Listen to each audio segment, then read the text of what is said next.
I'm back out tonight for a spot of fox shooting. I've come down to one of my other permissions first to do a little bit of varminting. Hopefully I might be able to shoot a few rabbits, pigeons or even a crow or two before I head over to my other permission to go fox shooting. This is a cracking field to shoot over. That fence line that separates the two fields is about 300 yards away, but equally it can stretch over to the left into that next field.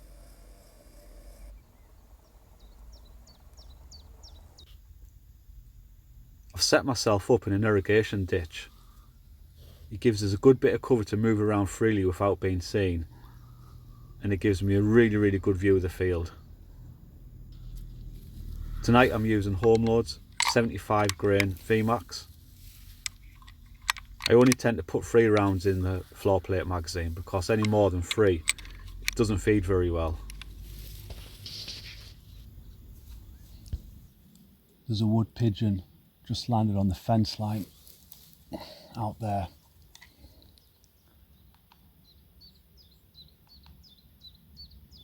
"301 yards away. So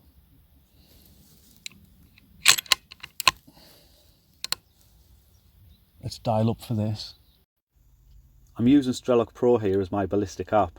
This is a really good app. It's user friendly, simple to use, and I cannot rate it enough. So anybody who's looking for something for this, Strelok Pro, get it downloaded.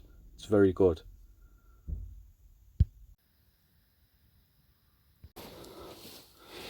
Eight clicks elevation.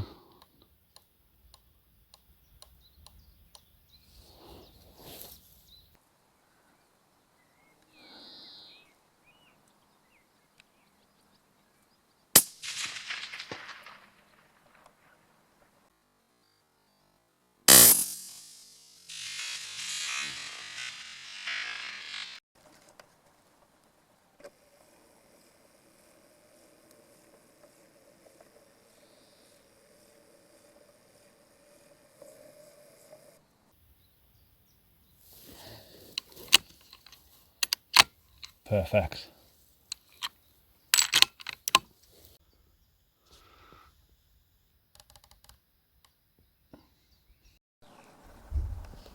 Lovely to see a roe deer cutting through the field. I do enjoy watching the deer when I'm out.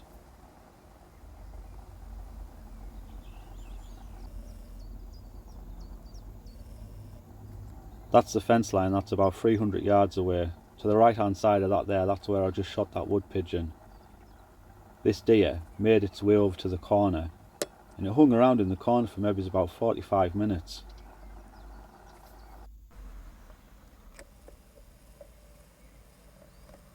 This wood pigeon's having a laugh here. There's cattle in that field to the left there, so I do have to be very mindful if I take any shots over that direction. A few more pigeons passed over, but nothing's committed into this field. Typically they all landing next door. And that one that didn't present a safe shot is still sat in the top of that bush. I know there's nothing behind it, but it's just not worth it. Even if the cattle weren't in that field, I still wouldn't take that shot because you just don't know. You can't be too safe.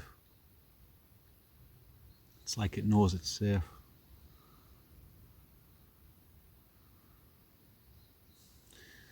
I'm surprised no rabbits have come out down here. This area is quite bad for rabbits, and that's flown over. Yeah, it's quite bad for rabbits, and the crop damage has been quite bad over the last few years down there. But it's still only early, give it time and they'll come out. And look who's back, prancing through the field, ruining any chances of any rabbits coming out for me tonight. Yeah, you, I'm on about you.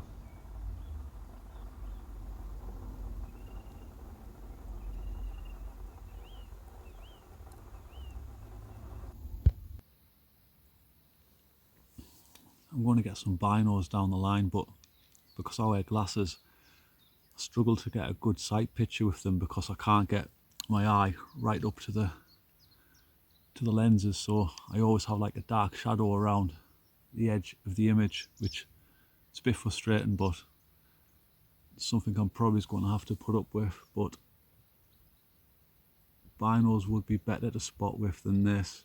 I have got my thermal with me, but quite enjoying using traditional glass, to be fair, so I'll keep on using this until it starts to lose light, and then I'll switch to thermal.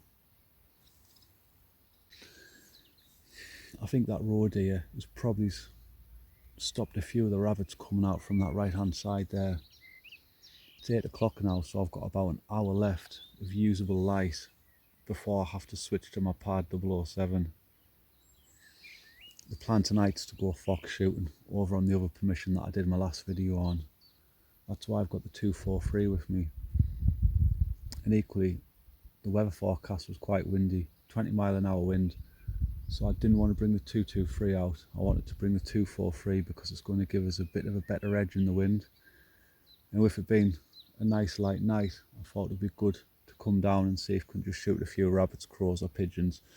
But as it stands, we've only had one pigeon, so we'll see how it goes in this last hour before we make our way over to the other permission. I've got my fox caller with us, so we'll try cubbing distress call tonight and see how that goes. But we'll give it a bit more time here and see what happens.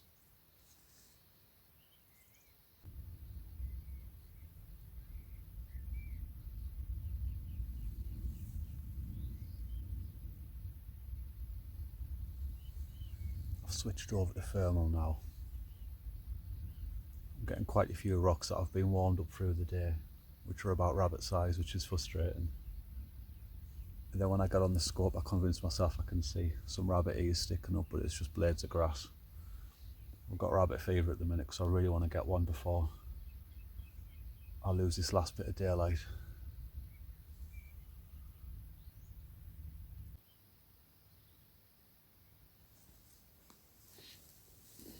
There's a rabbit out there now.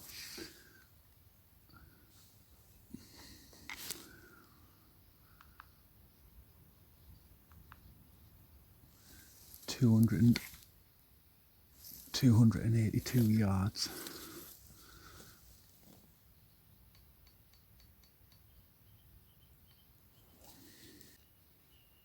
It's gone back in. It's going to be like that, is it?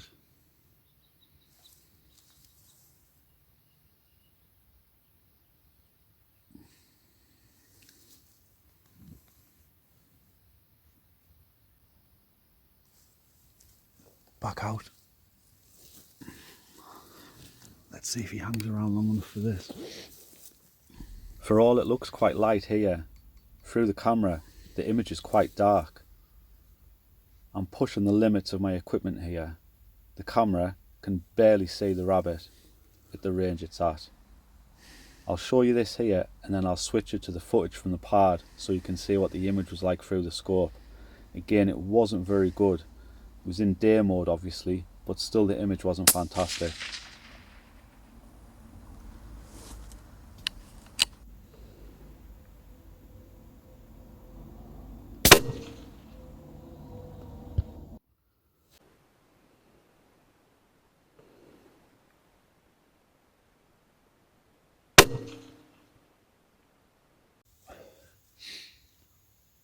Oh well, that was a shame.